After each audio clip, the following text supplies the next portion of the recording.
Hey guys, you ready to let the dogs out? What? Do what? Let the dogs out. You know, like, who let the dogs out? Who? Off the Hook, airing on offthehooksports.com. Your home for real news, real opinions, and what really matters about Tennessee athletics. Always available on Apple Podcasts, Spotify, Stitcher, Google Play, TuneIn, iHeart. Like, share, follow, subscribe. Always available wherever you find your favorite podcasts.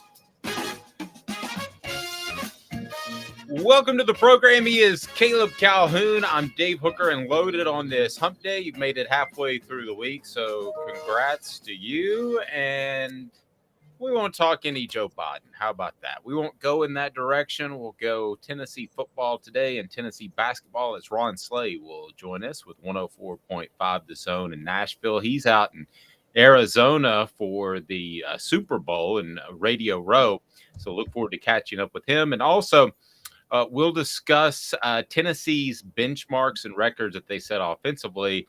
Do we take that to some extent with a grain of salt, given the fact that football has changed so tremendously over the past couple of years? I don't necessarily think so. We'll get into that. I think you compare Tennessee as to what other teams are doing now. But some of the benchmarks, some of the records that have been set, I think are worth looking into, because the style of offense that is allowed now is way, way different in terms of tempo. And we mentioned offensive linemen able to block downfield. So we'll get into that. And Robert Ayers added to Tennessee's staff. Got a tip on that a couple of days ago, and I think it's a great move for him. I think it's a great move for Tennessee for a couple of different reasons, and we'll get into that. Portions of the program brought to you by Craft Treats. Go to crafttreats.com and get their chill pills. They're great for your pet, and they will allow your pet to be more at ease with the CBD treats. And they'll also help with your pet's arthritis or maybe digestive issues as well. Use the promo code Off the Hook. That's Off the Hook, and get 20% off the chill pills or any of their other fantastic pet treats. Check them out. That's crafttreats.com. Good morning, Caleb Calhoun. How are you, sir? I am tremendous, Dave. I just can't wait to see Ron Slay to see what his defensive Tennessee basketball is going to be today. we will check in with that. We look forward to visiting with Ron each and every Wednesday, brought to you by Zach England of Best of Brock. Zach's got your back. So, Caleb, here we go. We're off and running, and good morning to those that are already on the chat board. We greatly appreciate that, as it seems as if my chat is malfunctioning a little bit. So if I don't get back to you immediately, know that it was not out of just ignoring you. So we'll work on that as we go through the program. So let's go ahead and get started, Caleb. Robert Ayers has been added as a graduate assistant. You can call it a grad assistant. You can call it a defensive analyst, whatever you want to call it. But it's essentially somebody that can work with the staff in preparing the players. Now, NCAA rules say that you can't have more than 9 coaches on the field at any particular time. So technically, he's not allowed to be on the field. But let me go ahead and tell you, there's a reason that Nick Saban closed off. He was the first to do this with the analysts. There's a reason he closed off practice to the media, and it's because all those analysts run out on the practice field during practice. I can tell you, covering a team one time, that I bumped into an analyst who was running out on the field when the media was kicked off, and he said, "You don't see me. You don't see me." I said, I don't see you." So that's the way these things work. And if Tennessee's not doing it, they're not taking advantage of the situation. But yes, I think at most schools, those guys run out there and actually coach on the field. Regardless, I think Robert Ayers can have a huge impact, Caleb. You've got Rodney Garner, I mentioned yesterday, is thought of as more of a recruiter. And I think Robert Ayers has a tremendous amount of football knowledge. And talking to someone who knows Robert Ayers, he said that, man, you just can't be around the NFL for that long and not be an expert. What did you make of the pickup by Robert Ayers? Yeah, so I see 2 points. Before we get there, by the way, I want to say that I didn't know that, what you told me about the analyst thing. That's enlightening. And now I think Nick Saban, I mean, could you imagine? Alabama could not have won that 2020 national championship if Butch Jones was not out on the field working with the players, guys. Okay. That's right. I was told by somebody close to Saban that he actually respected Butch Jones's zone read or RPO principles, that he liked that part of it, but the rest was kind of a bit of a question mark. Is that a nice way to put it? Yeah, that. You're way more diplomatic than I am. It's um, yeah. So as far as Robert Ayers goes, I do have to say that I'm reading this two ways. I'm reading this one way, the way you're reading it, which is for now, this is a way to me for Rodney Garner to be able to go out and focus on the recruiting trail and constantly go out and recruit. And Robert Ayers can be the guy to coach and develop the defensive linemen while he's gone. You're right, Robert Ayers. I think a lot of what Robert Ayers did to be successful was specifically about understanding fundamentals and playing well. I mean, this wasn't, yes, he had some raw talent, but remember, he committed to Tennessee as an inside linebacker in 2004. So he had to transition to defensive end. And I think a lot of his success was just him understanding the role. I also think I want to bring this up about Robert Ayers. I think one of the more mentally tough guys out there, Robert Ayers' breakout year was his 5th year senior year in 2008. And Dave, you cover the 05 and 08 teams.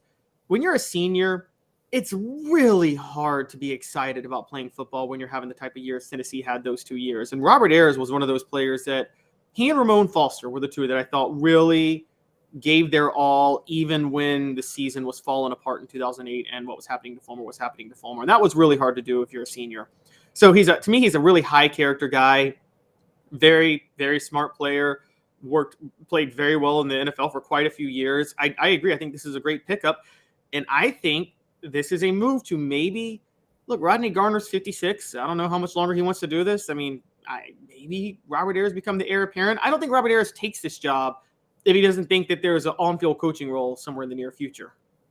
Very well could be. I think that Robert Ayers in high school, he was a positive addition to Oak Ridge. I don't question that, but I think that he was maybe a little bit too mature, let's say, for high school, based off what I've been told. And his approach will be a better fit in college. I think that Tennessee's defensive linemen, and in particular the defensive ends, can be more effective with more coaching. And I don't want this to sound like a shot at Rodney Garner at all, because it's not. When you're arguably one of the best recruiters of his generation, that's what you're primarily hired to do. And I think Tim Banks did a great job of scheming up Tennessee for the most part last year. But I think Banks deserves more credit for the sacks and tackles for a loss than necessarily Garner. So I think that Robert Ayers coming in is a great guy, whether or not he ever runs out on the practice field, which I would think he would, just like everybody else.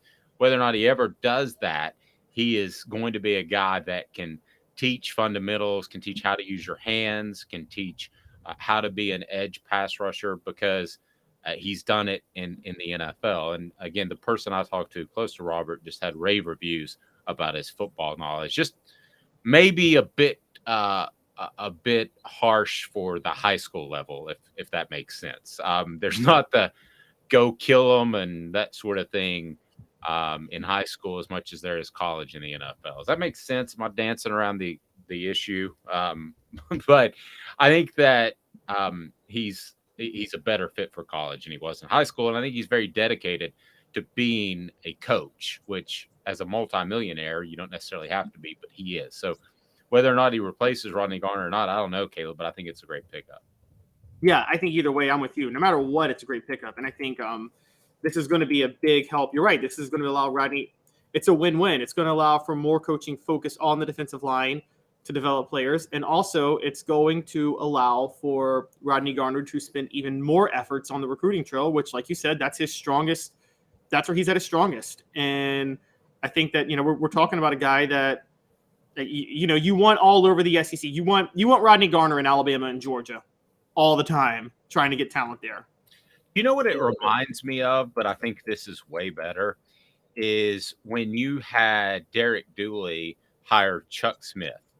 Now, Chuck Smith actually took up a position on the staff and as a defensive lineman. You saw what happened at LSU when Tennessee ran, I think, 18 defensive tackles out on the field. Yes, so I do. It's obvious it was obvious from that moment to me that Chuck Smith wasn't ready. He was in charge of substitutions until that moment. And then it was Lance Thompson, the linebackers coach, in charge of the front seven from that point forward. It was obvious to me that Chuck Smith from the get wasn't ready for that job. But the thing that works out with this new trend of over the past 8 years or so of grad assistants and then the defensive or offensive analyst role is, Caleb, you're able to groom guys and bring them up.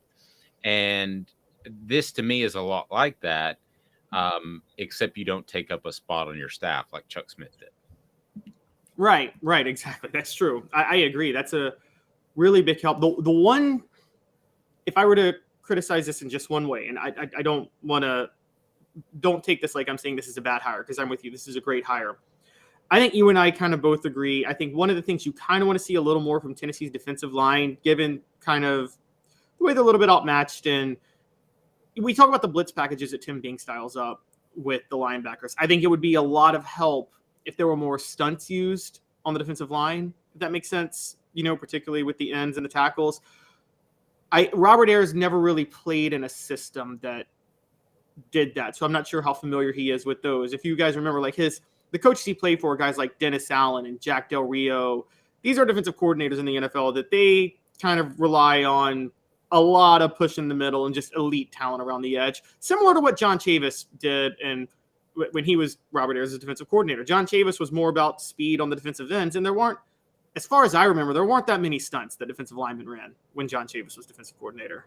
No, but I would argue as Tennessee evolves defensively from a personnel standpoint, they've got to get more talented. But from a scheme standpoint, they've got to be able to rely on those guys to do it themselves without the stunts and twists. So I think that exposes you, if you do that repeatedly, to a gash, a big play by the offense. And if you're able to create pressure just without getting exotic in your blitz schemes, I think that changes you. So I think that's what they're hoping that Robert Ayers is able to do. That could make sense. I could see that. I guess in the goal is long term, Tennessee gets talented enough to a point to where they're like you're talked about. They don't really have to rely on stunts and twists and things like that. I think long term, I think this is more. Depending on the type of defense they're trying to run, a defensive line coach could just be a guy who coaches up fundamentals versus a guy who schemes. I don't know what Robert Ayers is better at. I never saw him as a defensive coordinator at Oak Ridge High School, going to be honest. But I think that he is still overall a good hire. And again, the biggest thing for me is with Robert Ayers there, Rodney Garner can go out and recruit and just recruit. And we know Tennessee needs all the help they can get on the recruiting trail. Not that this class was bad, but if you want to be a national title contender year in and year out, like I say they will be in 2024, I think that you do want to make sure that you up your class just a little bit, and Rodney Garner can do a lot towards that. Well, you tap into a guy that was in the NFL for almost a decade. So it would be hard to be a part of the New York Giants, the Tampa Bay Bucks, and for a short time the Detroit Lions, as Robert was, and not pick up an awful lot of knowledge. So, he had over 250 tackles in the NFL, 35 sacks. Here's the other thing that I wanted to gauge your thoughts on. At what point does if he replaces Garner, as you mentioned, at what point does he become a really good recruiter? Because youth is going to be a factor. The fact that he played so long in the NFL is going to appeal to kids. So we haven't even talked about him as a potential recruiter. I'm talking 2, 3, 4, 5 years down the line, but he could be that as well. You're right. I wrote a little bit about that yesterday. He's already got East Tennessee ties with having coached at Oak Ridge, and I actually think he coached at Knox Catholic before that. So he can help fence off the state. He's got NFL credibility. And here's a big one. We talk about this state a lot. He's from South Carolina. True. It's a big state Tennessee needs to recruit. I know Robert Ayers hasn't worked in South Carolina in any capacity, like as a coach, but you don't think being from there and going to high school there helps develop connections on its own? No, I definitely think it does. And I think that Robert Ayers will be a positive addition to the staff. And The other thing that really plays in Tennessee's favor, remember this, Caleb, is he has a home in Knoxville, so and he's signed the monster contract in the NFL. He's financially independent, and he could wait 2 or 3 years for an open position at Tennessee, where another guy that's hungry for a job and needs to get paid more than a grad assistant could bolt Knoxville. I think he has roots in Knoxville, so that could be a factor in his long-term staying power as well. That's a very good point. You're right. He seems to be doing this because he likes to, because he wants to. There's no desperate career climb out of this. And don't get me wrong. I think he has career aspirations as a coach. Who wouldn't? We all do. But you're right. I think that he can be a little bit more selective, I guess, than a lot of other coaches would be. So yeah, no, I'm with you. I think that Robert Ayers is likely to stay in Knoxville. It's very clear he loves Knoxville. He loves Tennessee. I go back. He's one of the mentally toughest people to play for Tennessee, and to do what he did in 2008 to play as well as he did with everything working against the program, and to be a senior and to realize that your last year, this is what you're dealing with. It's the same credit I give to that entire 2005 defense, where they never stopped playing no matter how bad things got. And there were a lot of seniors on that team, people like Paris Harrelson, rest in peace. Those guys, they never quit playing. And I have a lot of it's easy to play if you're a young guy and you see a future and you're just making a splash as a freshman or a sophomore. It's also easy to play when things are going well. When you're a senior, it's your last year and things are struggling, and that it gets a little hard to care. And Robert Ayers never stopped caring when he was at Tennessee that last year. No, I agree. Tennessee, Vanderbilt tonight as the Vols in hoops action as they get back on the court after a so-so week last week. And I was on a Nashville station yesterday, and I was asked keys to the game. And I think it's as simple as this, Caleb. I think that Tennessee has to shoot better from the three. If you look at Vanderbilt's success, it's based off how they've defended the perimeter. And when they've done that at a high level, they've won games. When they haven't, they haven't. So it's pretty much as simple as that. I think at the end of the day, you can look at, or end of the night, I should say, you can look at Tennessee's ability to hit threes or not and determine whether or not Tennessee wins the game tonight. I think it's as simple as one stat line. Oh, I agree. That's been their biggest problem. It's where I kind of disagree with Jimmy Hyams to a certain degree, where we spoke with him yesterday. He talked about, you expect them to at least hit twos when they're struggling. And I'm like, I think that they can't just rely on twos. You have to hit from outside in today's game, and they just haven't. Now, where I kind of disagree is I think they might get away with it tonight. I think Vanderbilt, you can probably beat Vanderbilt if you're having an off night shooting, but I mean, that's not a formula to win long term. So I don't know what we're going to get and what we're going to see from Tennessee basketball tonight, and that's kind of an issue. Let's go to the message board. I'm having trouble seeing it on my end, but Caleb can see it for some reason. So who all is chiming in before we get to Ron Slay? I want to remind you to hit the like button, please. Thumbs up. That helps us bring more people in. And if you haven't subscribed already, please do that. The YouTube channel is phenomenal. Caleb's been knocking out of the park in terms of pulling videos that you can see that I think will certainly whet your appetite for more. So Caleb's just killing it. So I want you to be sure and subscribe to the channel, and we'll have more good stuff coming up. So let's go to the message board brought to you by Zool Beer Company. Zool Beer, xulbeer.com is the official craft beer of Off the Hook Sports. Great place to park downtown as you can enjoy their fantastic panoramic views of Knoxville. But worldwide award-winning craft beer you need to be aware of, Zool Beer, xulbeer.com. So Caleb, what do we got on the message board before we get to the one, the only Ron Slay? All right, so Travis Case jumps in and says, I believe referring to Robert Ayers, says his love for UT will make a big difference. I think you and I both agree with that, Dave. I think yes. Genuinely loves Tennessee. And she only loves coaching. I don't think he would have done it at Oak Ridge for next to nothing, as high school coaches should be paid more. I don't think he would do it at Tennessee for what most would consider an average salary if he didn't love it. So love for coaching, love for Tennessee is a big factor. What else? Yes, definitely. John Hill said a couple of things. Maybe Banks didn't give his all to academics, but he played his tail off on the field.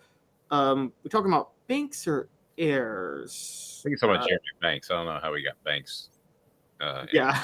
Another John Hill. Here's a random one, totally out of left field, but it's actually an interesting question. Who gets more reps, Small or Sampson? He says, I like Small, but man, Sampson is something. So, Dave, who's getting more reps next year? Jabari Small, Dylan Sampson?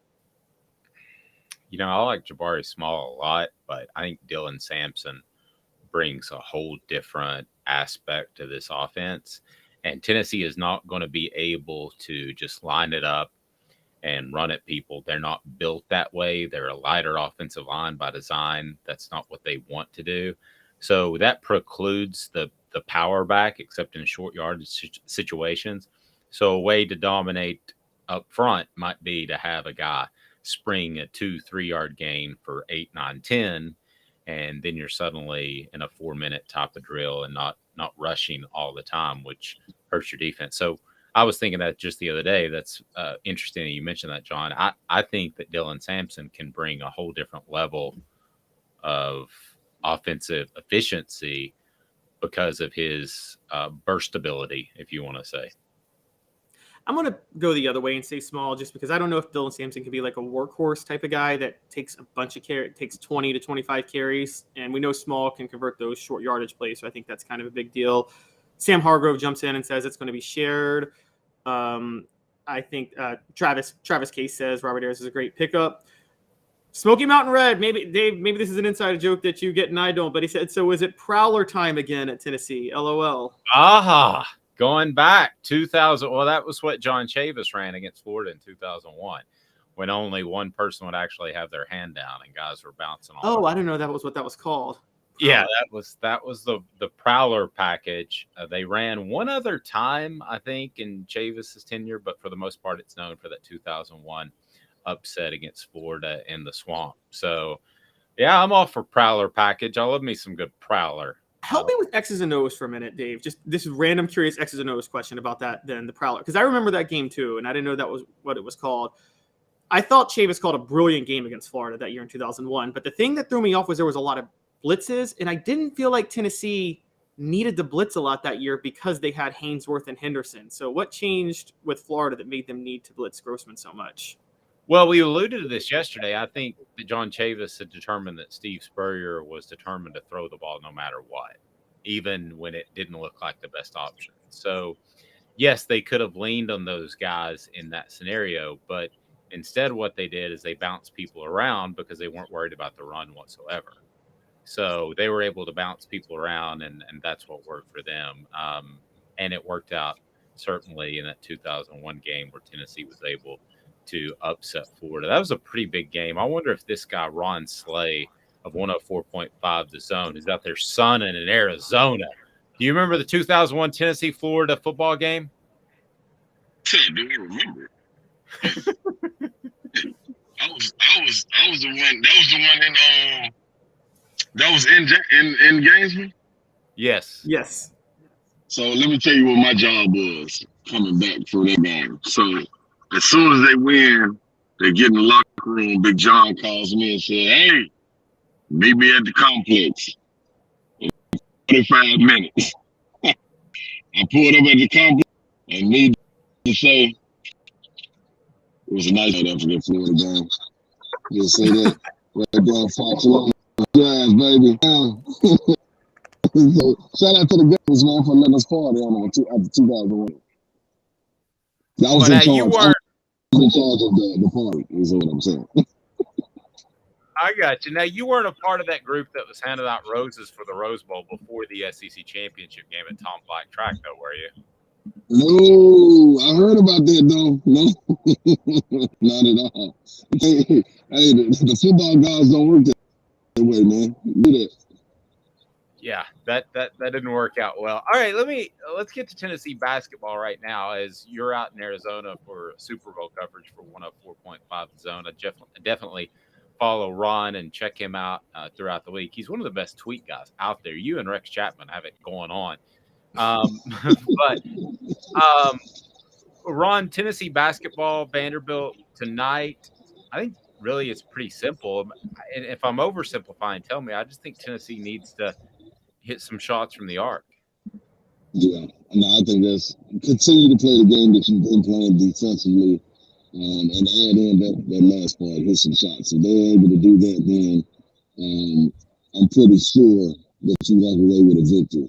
Now, you can always throw in the mythical memorial magic that somehow works its way in, especially in this rivalry. But I think they should be able to handle business, man. This is long overdue to finally make some shots and somebody get going and be hitting on all cylinders offensively.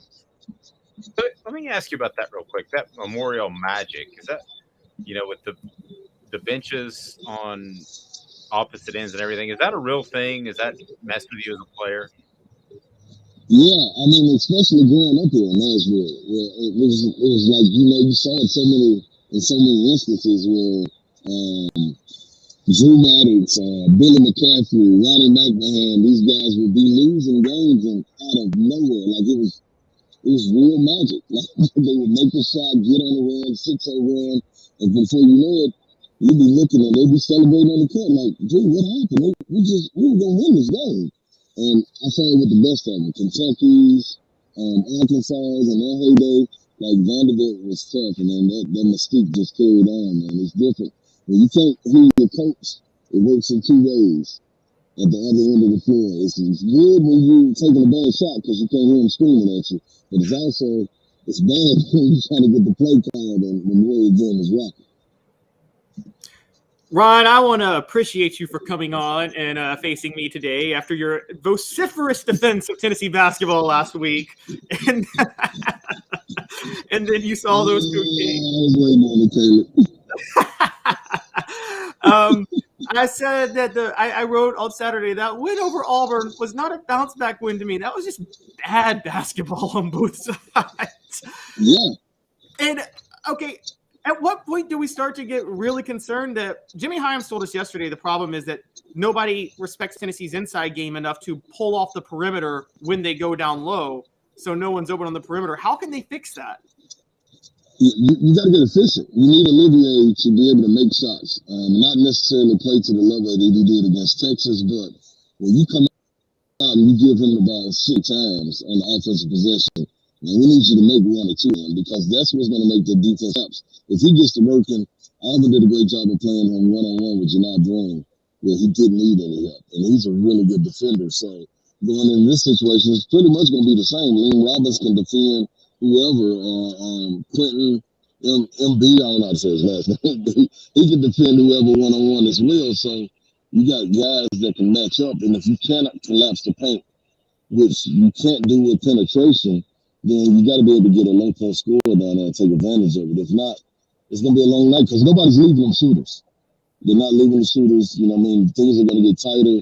And then you're always going to have guys in rebound position because they're going to be on the inside of the opponent that they're going. Ron, what as you also work for the SEC Network and cover a lot of basketball outside of Tennessee, what team are we not talking about, either positive or negative? Caleb, put your cup down, Caleb. Now, there's no need for you to have to sit to you after your little comment. Like, you won, dog. You won. Good job. We know. And you're like Dr. Evil. You might as well put your pinky up and sit the team. All right, go ahead, man. I think that's Caleb's celebratory sip is what that is. Oh man, that and the little Dr. Evil laugh that he gave me, he did everything to ruin his hands together. Like, I'm picking up something. Guys, I am from Memphis. I'm a hardcore Grizzlies fan. If y'all follow the Grizzlies, we like to talk a lot. That's what we like to do in Memphis. We like to do a lot of talking. Always noticed. I was born there, so I understand. Yeah, well, I mean, Ron, I'm a little concerned about you and me both. I mean, here we are in workout gear, and he's wearing a sport coat, so I'm trying to up my game a little bit. Hey, we gotta get some wardrobe money put in the deal. Off the hook this way, baby. Caleb's sucking it all up, man. What he saying? Yeah, it's This whole video aspect is still weird to me, Ron. We'll roll with it. But I'm curious as I overall look at the SEC. Who's the team we're not talking about from a positive or negative aspect that you see? Because we've talked about Alabama, we talked about Tennessee, we've now talked about Vanderbilt, we've even hit Kentucky. But what's the storyline that we're missing? Man, I would have to go with A&M. I think A&M is a dangerous team, man.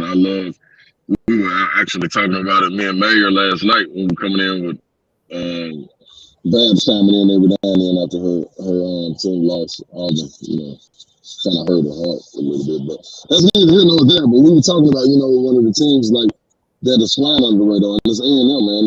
But you don't see it because of the depth. After the first 5 guys, it's kind of like it's a fall off a little bit. As far as who comes in, you got a guy like your Helfner comes in and shoots threes a lot, but you don't really have a guy that can spark it like it's a Cowboy last year where you put a spotlight on that team that can really make a difference. So you depend on that core. But Buzz Williams, man, has done a phenomenal job in being able to see them shoot around before the Texas A&M and Auburn game. Man, they do something that a lot of people don't know. After they do shoot around, and this is what attracted me to them, and I'm like, they got something special going. After they do shoot around, everybody lines up on the baseline, holds hands. Buzz Williams is in the middle, and they walk the full length of the court with him saying a prayer. And when they get to the end, like everybody comes together, say amen, and then Boots Radford or Wade Taylor breaks it down. And it's like it gives them back control of the team. So they tied in differently than you see with other teams. You know what I'm saying? So I think that's special, man. When you can really look, especially where they came from in a non-conference schedule, because they were terrible. And to be able to bounce back to where they are right now, it's going to be interesting. And picking up a big win last night against Auburn, sweeping them this year, that's pretty big, man. Ron, great stuff. So you're at the Super Bowl. You're going to be on Radio Row, which is I've done that before, and that's pure insanity. Have you done that before? Yeah, we did it last year, but it was still a little bit coming off of COVID, so it wasn't as many people. The media probably is double. Yeah, looking at the Super Bowl. I remember going from one interview with Joe Namath to Chris Berman. I mean, it was just bizarre. And they all have something to sell, so they want to come on a video show, so you're not hunting them down. So at the end, you get this interview, and you say, what are you here selling? They're like, Dentine. It can be more. Yeah, after getting your sports store and they work in whatever they're selling, you're exactly right. That's right. This is brought to you by Double Mint Gum. So who do you like in the Super Bowl? Do you like the Chiefs or Dane Bradshaw's evil Philadelphia Eagles? Hey, man, it's looking like if it was played on paper, I would have to go with the Eagles now. I would have to, but it's not played on paper. So the experience, that would go to Mahomes and those guys, man. So I'm torn on it, but I think the Eagles going to pull it out, man. Even though I'm scared to bet against the Mahomes in that experience at some point. Imagine Houdini / magician back there, man, when things get tight. And somehow figures it out every time. But the Eagles just, they look good, man. If Hurts can play like he was before going into the playoffs, yeah, it's going to be a tough situation for him. Good stuff, Ron. I know you got work to do. Is that Brent behind you? No, that's Huck. That's Huck back there. Oh, so everybody, we said hey then. Everybody, they said hey. They were Babs. Hey. There's Brent. There he is. There's Brent. Yeah. We'll let you go. You guys have a safe trip and enjoy Radio Row as I'm sure it's going to be a long 4 hours. And how can people follow you again? Hit me up on D-Ron Slay. I think on Twitter. Gotcha. Man, just look out. I'm gonna tell you how to hit me up. Look out for the back signal. I put the Slay signal in there. When you see that up there, it say boom boom boom. Just hurry up and hustle to the light. Be safe, man. Best you guys. Ron Slay 104.5 The Zone. Check him out at the Ron Slay on Twitter as He really broke down the game as exactly as I would. We're going to get back to the chat board and get your thoughts. Also, Tennessee and recruiting. We've got some news there, so stay tuned. More to come. Back in 2 minutes off the Sports.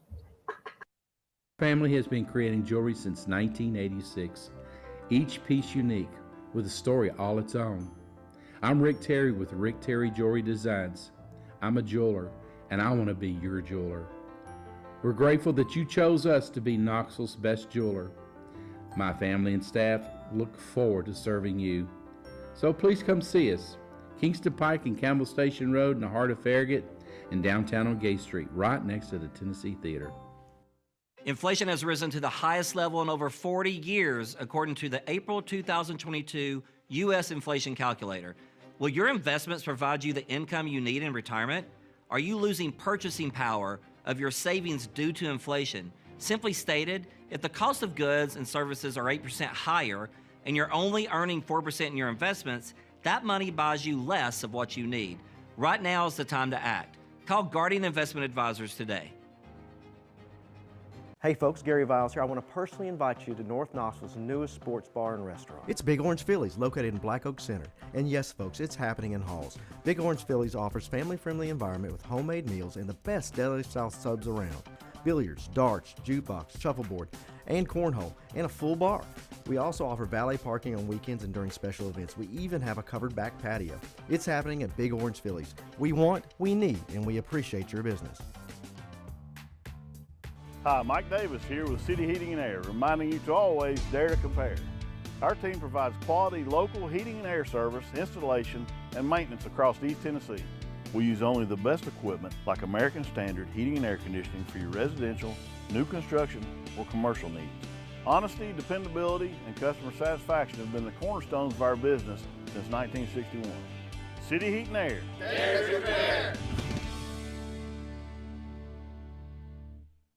Chattanooga, we're at it again. For the 5th year in a row, you voted us best of the best criminal and DUI law firm. And finalists for best law firm and best personal injury firm.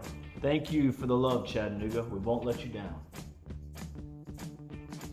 Do you want to own the more that owns every job? Then get to Vassey Lawn and Garden in Cleveland and get you a Toro. I'm David Vassey, here to talk to you about Toro.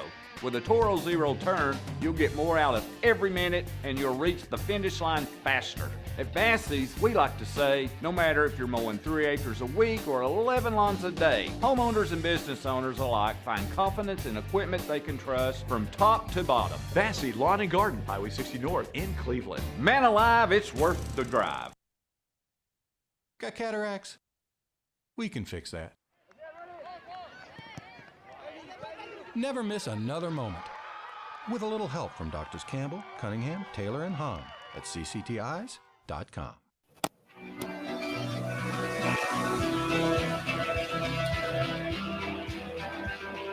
Welcome back. Yeah, I remember Chris Berman asking him, can you do one of the, remember he used to always do those catchphrase nicknames things? Yes. I said, can you do one with my last name? And he looked down at my credential and said, is this a family show? That didn't work out exactly. But yeah, it was that the Radio Row experience is just bizarre because it literally is Joe Namath, Wayne Gretzky, just one after another. And but my favorite story from Radio Row, if I can go Uncle Dave's memories here, is do you remember Andy Rooney on 60 Minutes? No, I'm sorry, I don't. You remember Andy Rooney, the guy at the end? They always talk like this, and then he was the curmudgeon at the end of 60 Minutes that would do like a 3-minute vignette that would always rip something that young people thought was hip and cool. Does anybody remember that on the message board, Andy Rooney? Andy Rooney passed away in 2011. I just got out of college. I'm pretty sure Andy Rooney, wasn't I 7 when he was doing 60 Minutes or younger? Probably, but I was a big 60 Minutes fan even when I was young, and I still am. 60 Minutes Australia, by the way, is through the roof good. So cultured, Dave. It's like somewhere between 60 Minutes America and TMZ. 60 Minutes Australia. I'm addicted to the 60 Minutes Australia. It's fantastic. It's like 60 minutes amped up. So anyway, Andy Rooney. Does anybody on the message board remember that? I'm having trouble accessing the message board. Give me some support here, guys. And I remember going up to him. He was an old curmudgeon, and sure enough, he played that part. And I said, hey, Mr. Rooney, would you mind being on this radio show? He goes, I don't want to do radio. And that's how he talked. And then, so I said, I noticed him wandering around like a lost old man, which he was. And I said, Mr. Rooney, can I help you? And I was going to say, find the credential. And he interrupted me. I already told you that I didn't want to do your show. And my impression, for the record, is spot on. But, and he got mad at me again. And I just said, I was just telling you the credential is right there. So he got his credential, and then he got, we both got on an elevator, and he was going to the wrong floor. So it's uncomfortable. He had just yelled at me, and we had to stand on the elevator going up and down 20 floors in Atlanta. That was my one experience with Andy Rooney. So I don't know if you find that story entertaining or not, considering you don't know who Andy Rooney was. But after you Googled him, does it jog a memory at all? I mean, vaguely. I mean, he. I do know that he had a good point with the Dan Rather controversy on 60 Minutes. I actually remember him now because he had the best take on it. Remember when Dan Rather got fired because he misreported the George Bush National Guard story? It would have been in 2004, 2005. Barely. And that's when I started to get into journalism. But basically, he rightly pointed out that it's funny that Rather and the people on the front lines got fired, but everybody behind the scenes got to stay. And even though most of the research on those shows are done behind the scenes, and you know, I would say Andy Rooney was kind of like the old Caucasian version of Stephen A. Smith. He was kind of the first to do the whole I got to take thing. And it was at the end of every 60 Minutes. So 60 Minutes theoretically was down the middle journalistically, and he was the guy who would add a little spice. So is anybody on the message board backing me on Andy Rooney? I can't see the message board today for some reason. Wasn't I always saw Jimmy the Greek as the original Stephen A. Smith, or as the old Caucasian Stephen A. Smith. I know he got in some hot water and got in trouble for what he said later in life, but yes, with the and then he had a gambling problem. He was the first to do picks. If you remember, he would have these odd scores like 23-18 or 22-18. Well, why did he pick the odd scores? It was basically to quietly address the spread. So, and the over under. So he would have these really strange scores, like just out of like 11-8. You're like, how would that even happen? Well, it happened to be a field goal in the over under. If you add them together, he addressed both of those without addressing it. Little did we know that he had a gambling problem, and so did Brent Musburger on the same set at the same time. Oh, interesting. I thought Brent Musburger's only problem on the set. Well, that AJ McCarron's girlfriend, she's something.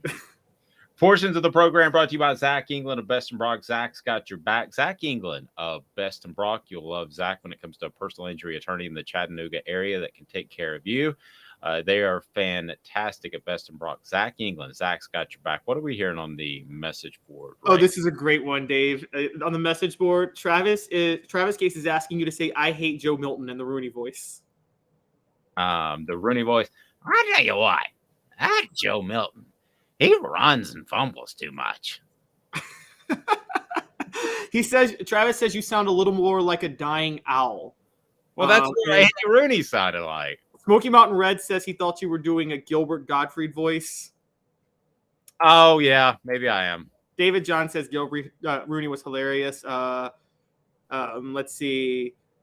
Going down. Okay, Travis Case is calling Eagles by 14. Sam Hargrove, you may not be wrong. He says the sport coat is my workout gear.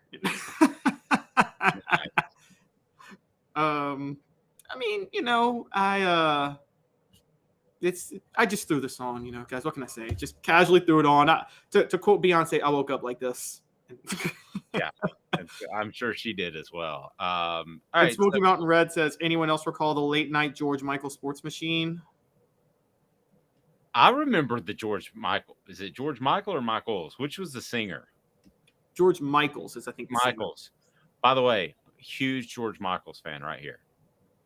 Interesting. Yeah. Solo or Wham?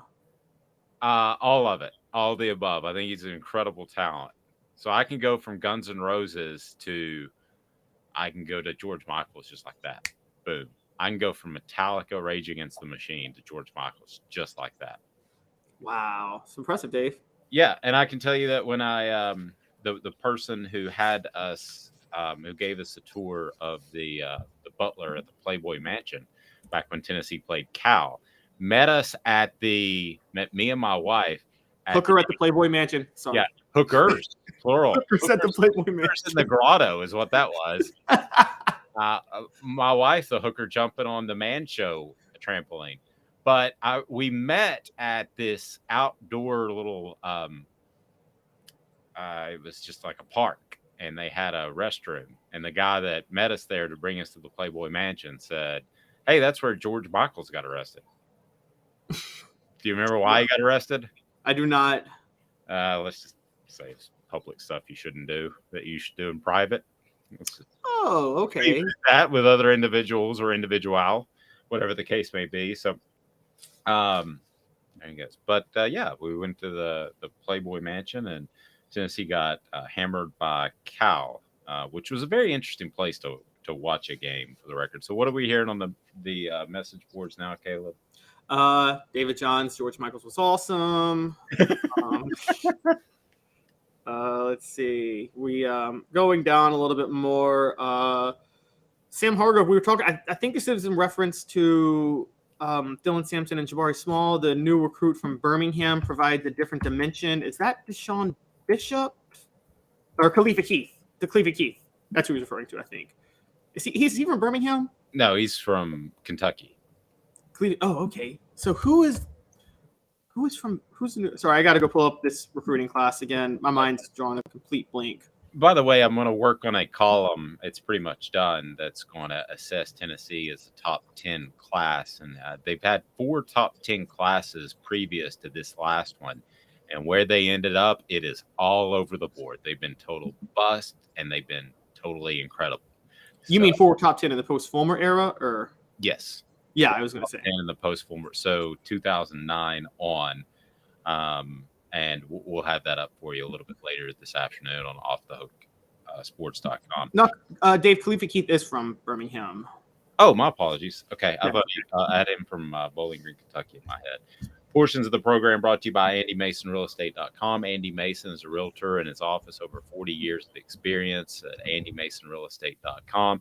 Andy Mason has 2 business principles. That's to make sure that you spend less money because he has the best prices in town, and you get the best service because he has the best service in town. That's AndyMasonRealEstate.com. Tennessee basketball tonight, and we will get to that. And also want to hear more from your message board post.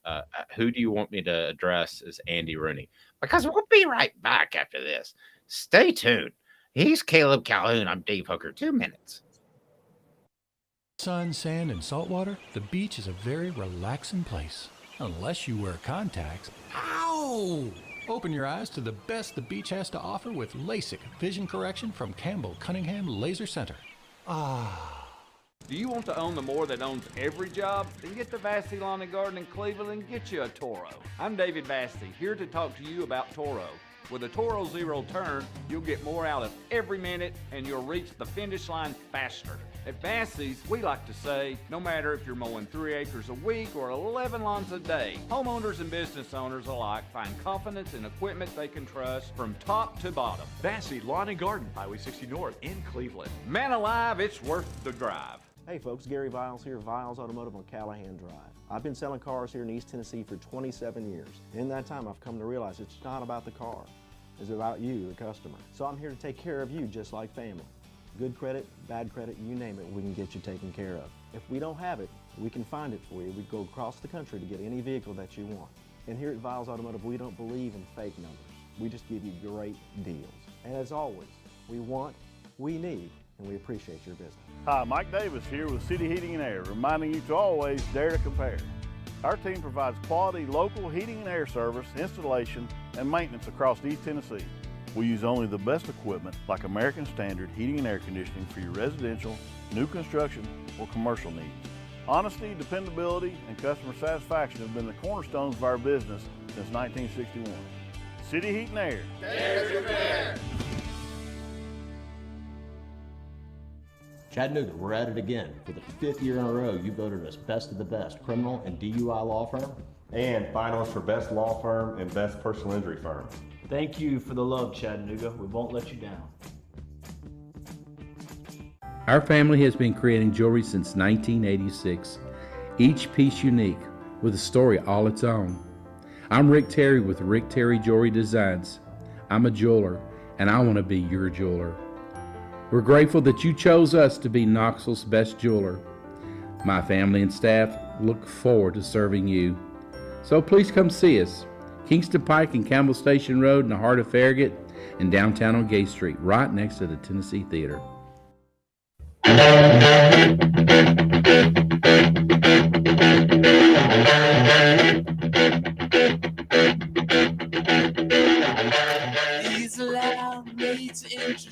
Welcome back. Congratulations to Omari Thomas, defensive lineman for Tennessee, who has been named to the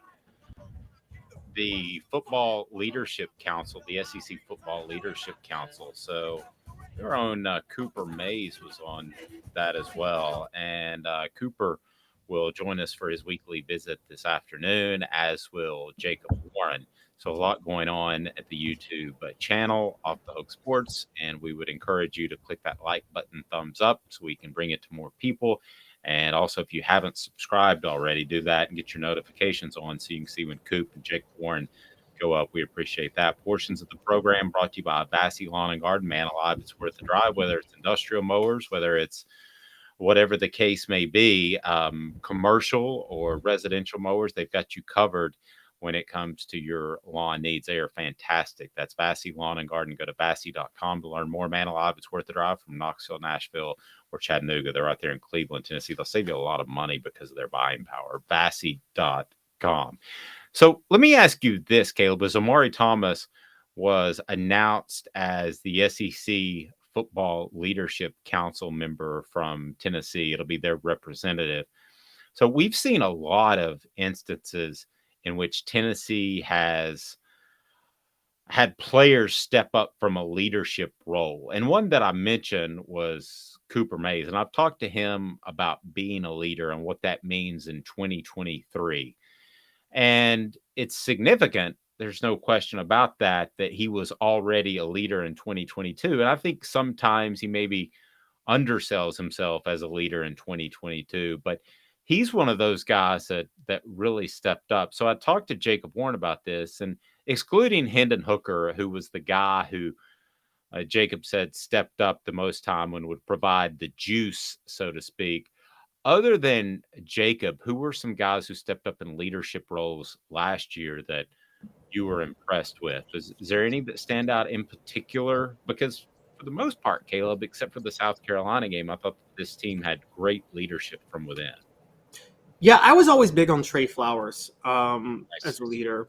And I said, I think that there are a lot of safeties in Tennessee football history who, because of weaknesses elsewhere in the secondary, did damage to their own draft stock to cover for issues elsewhere. And I think Trey Flowers did that, very similar to what Jonathan Hethney did in 2007, what Rashad Baker did in 2003. Those are really the three standout ones that I feel like they sacrificed their NFL career. They sacrificed their NFL draft standing to cover for some glaring weaknesses. And Trey Flowers did a lot of that. So he's a big one for me. I would have said Jeremy Banks until South Carolina. And then I'm like, oh, Jeremy Banks was a net negative for the team this past year. So, and yeah, I think that, there's a difference between being a great player and a great leader. Darnell Wright, for instance, was a fantastic player, but I don't know that he was the raw guy. I don't know that that's his style. I think guys can be outspoken when they need to be. I think most anybody in a college football team can be. But as far as guys that I think need to step up from a leadership role, I think it starts and ends with Joe Milton to a large extent. I mean, if he is not anywhere near the leader that Hendon Hooker was, then you probably got a problem. Yeah, I think that Joe Milton will be that type of leader, but he's going to be different. While Hendon Hooker was quiet from all that I've talked to, and unless he needed to be loud, Joe Milton is more outgoing, and he needs to, I believe, make sure that when he does assume a leadership role, that Caleb, it's not lost in the noise of being an outgoing guy anyway. So Hendon was kind of the baseline, is quiet, and when he stepped up, everybody listened. You want Joe Milton to be able to step up and talk, but I don't think that they can possibly have a leader anywhere in the nation as good as Hendon Hooker was last year. Yeah, and you can lead in both ways. I think the 97 SEC championship team, Peyton Manning and Leonard Little, wasn't Leonard Little the quieter guy, but was still a leader, whereas Peyton Manning was obviously outgoing, very outgoing. And bigger than that, Peyton Manning was very outgoing, a big personality, also very demanding. The next year, I think there was one of the reasons I always felt Tennessee struggled in the first half of '98 was it seemed like there was an adjustment just to T. Martin's leadership style. It wasn't that he wasn't a leader; it was just that he was much more calm, should we say, than Peyton Manning was, and I guess a lot more. I guess he approached his team very different than than Peyton Manning did, and it seemed like there was a big adjustment. But it that can work out too. And T. Martin didn't need to be that vocal because you had Al Wilson on the other side being intense. So I think your quarterback has to be a leader. The type of leader they have to be is not set in stone. Yeah, I think that if you go back to that 1997 SEC championship game, the torch was passed from Leonard Little and Peyton Manning to Al Wilson. He got in a lot of people's face, and he was determined that Tennessee was not going to lose that game. They trailed by 13 points going into the second half, I believe. 10. Jeff Hall hit a field goal right before halftime expired. Okay, the first half expired. So they trailed in that game, Caleb, and it looked like they were going to fall short of an SEC championship in Peyton Manning's senior year, and that would have been awful to see him not win a championship. As any sort of Tennessee fan out there, would have been just horrendous. You would lump that together with not beating Florida, and then you question his college career, which is probably unfair for one player. But that is the moment that Al Wilson took over that team when multiple witnesses, I was told that in that locker room, there seemed to be a loss amongst the current leaders of Peyton and Leonard Little. And that's when Al Wilson just kind of took over. So you need those guys. We're going to learn who those guys are. But as far as other leaders on the field, I'm not really sure who else those guys are. I think they'll develop over spring practice and in the summer when those leaders are built. Anybody else stand out to you as potential leaders for this football team heading into 2023? It's so far out. It's hard to know because, so many key guys were lost. Maybe Tank McCullough. I think he's coming back. He's been with Tennessee now since 2019. He's been basically a starter since 2019. You might see Tank really, Jalen McCullough really step up, and he's the new safety now that might have to do what Trayvon Flowers had to do last year. And so maybe him. Aaron Beasley's coming back. He's the only returning linebacker with any experience in production whatsoever. So you could see something with him. You kind of stole my thunder a little bit. I think that Beasley will be in more of a leadership role. I think by nature of the position of playing the mic, that's going to happen. So that was actually who I was going to go with. So I reached out to Tennessee this morning and got some of their offensive records and benchmarks that you often see tweeted out if you're on the Twitter.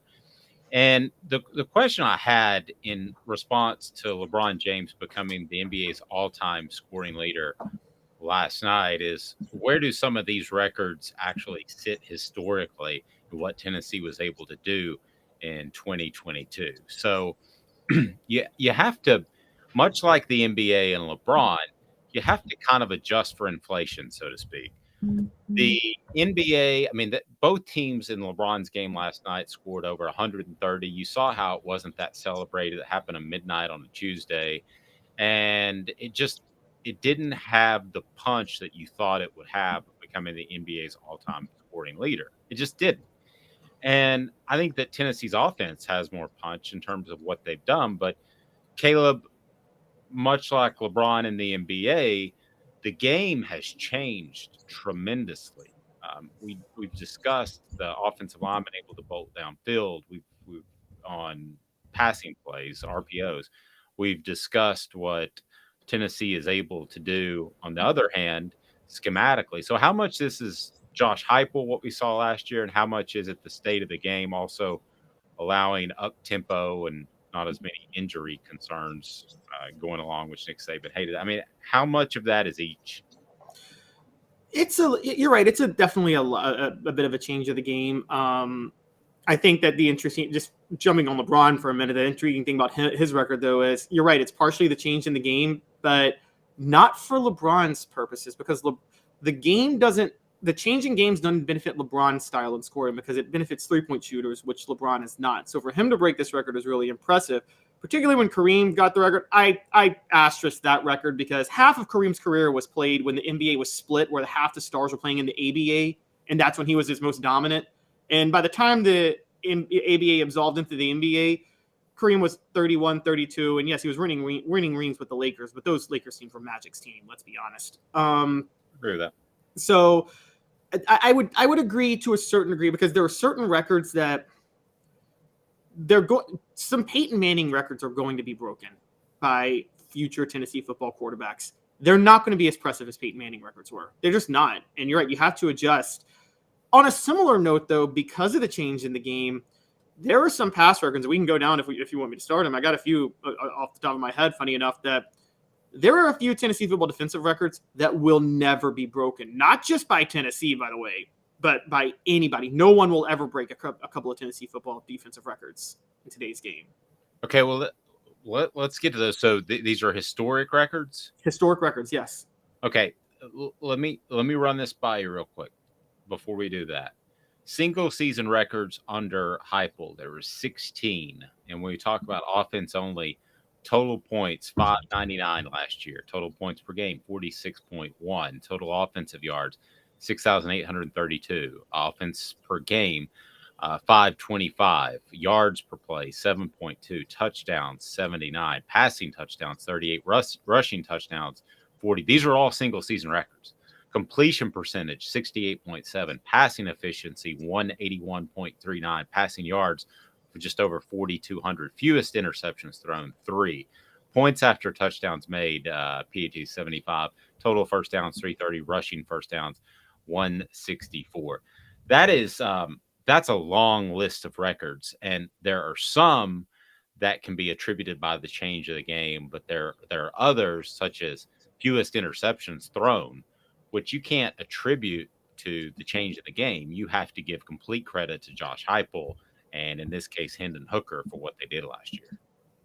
Oh, I agree. And nobody else did that. And also, even the one that stands out is fewest. You're breaking all these records, and then you have fewest interceptions in a year with 3.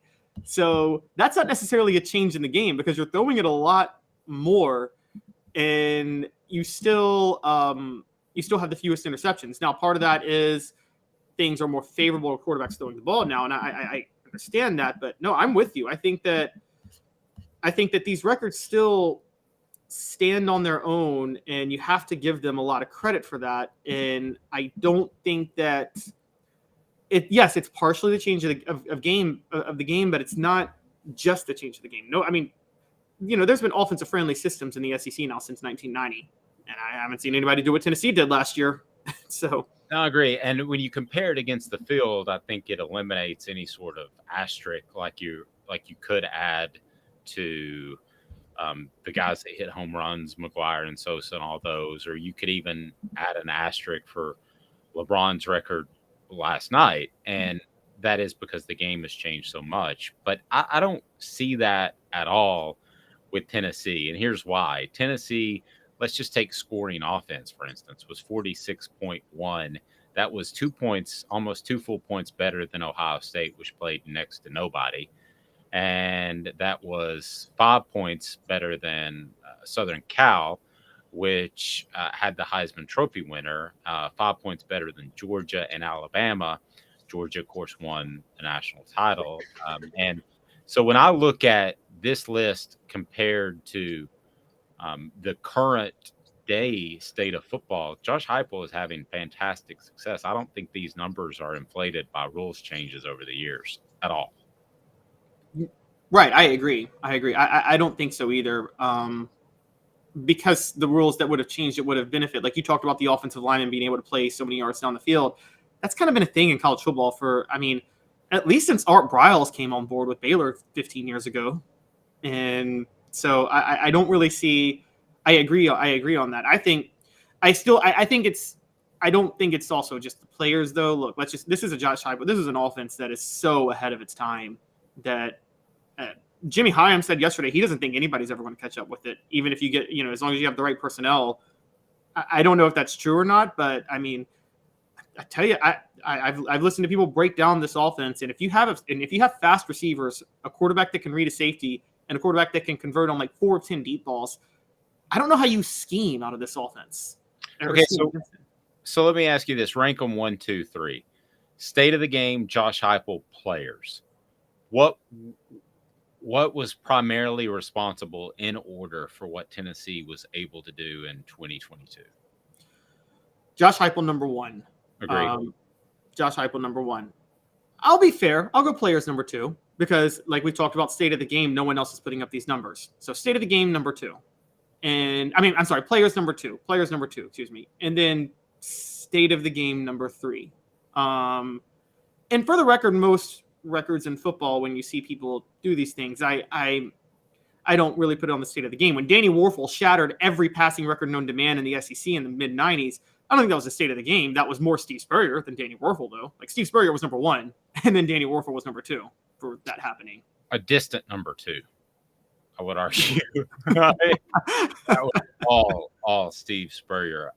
Yeah, I'm going to agree with you. Perhaps it's better broadcasting if I disagree just for the sake of it, but I'm not going to do that. I think it's Heupel 1, players maybe a closer 2 than you have them. I think they had a special group of receivers. I think, I would actually put, and a special quarterback, I would put chemistry ahead of state of the game.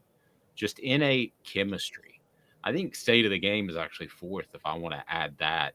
And in the last part of it, I just think the chemistry that they stumbled upon was weird. And that's not was great for Tennessee. That's not a guarantee that it's going to happen in this upcoming season, but it is certainly a sign of good things as far as within that locker room, the way things work. I want to thank City Heating and Air Conditioning, cityheatandair.com. Portions of the program brought to you by the best HVAC dealer and that you can find in Knoxville. Just absolutely fantastic. City Heating and Air Conditioning, cityheatandair.com. Integrity matters. All right, so the defensive records you want to throw out there, ones that'll never be broken. And a lot of these records, Caleb, I'm just going to say, a lot of these offensive records, I would have said beforehand, they're never going to be broken, the ones I listed out earlier. But they were broken. I would have said the same thing about Kareem's, but you have Tennessee records from a defensive standpoint that will not be broken. What are they? Yes. To me, the standout one the most is General Neyland, 1937 to 1939. 15 straight shutout wins. Here's the NCAA record, 1937 to 1940. 17 straight regular season shutout wins. That's never happening again in football at any level. I don't care. The game's changing, but that was impressive then because, guys, the shutouts were more common before the forward pass. The forward pass came at 1904, 1903? So we're talking 35, 40 years after the forward pass, and they set that record, which is pretty impressive. Another one, and this is just because of the way stats are accumulated. Dave, you remember Andy Spiva? Yes, I do. 547 career tackles, SEC record. The way they count tackles now, no one's coming close to that anymore. No one's going to come close to 547 career tackles. And my last one, this is a college football record that I'm sure has been broken, but I don't think it's a Tennessee record that'll be touched, which is Gene McKeever, 5 rushing touchdowns in a game against South Carolina in 1929. Tennessee just doesn't run like that anymore. And Chuck Webb, 294 rushing yards in a game against Ole Miss in 1989. I don't think either of those records is going to be broken. No, Chuck Webb is pretty good. Good list of records there. We'll join you each and every weekday at 10 Eastern. Again, click the like button. The thumbs up button helps bring more people to the channel and bring you more Tennessee coverage. And also, if you haven't subscribed yet, do that for Caleb Calhoun. I am Dave Hooker. We'll see you on a Thursday at 10 a.m. and each and every weekday at 10 a.m. Eastern time. Thanks to Ron Slay. Thanks to Caleb Calhoun, who's crushing it on the YouTube channel. Go to offthehooksports.com for the latest if you like the written word. Have a fantastic day, everyone. For Caleb,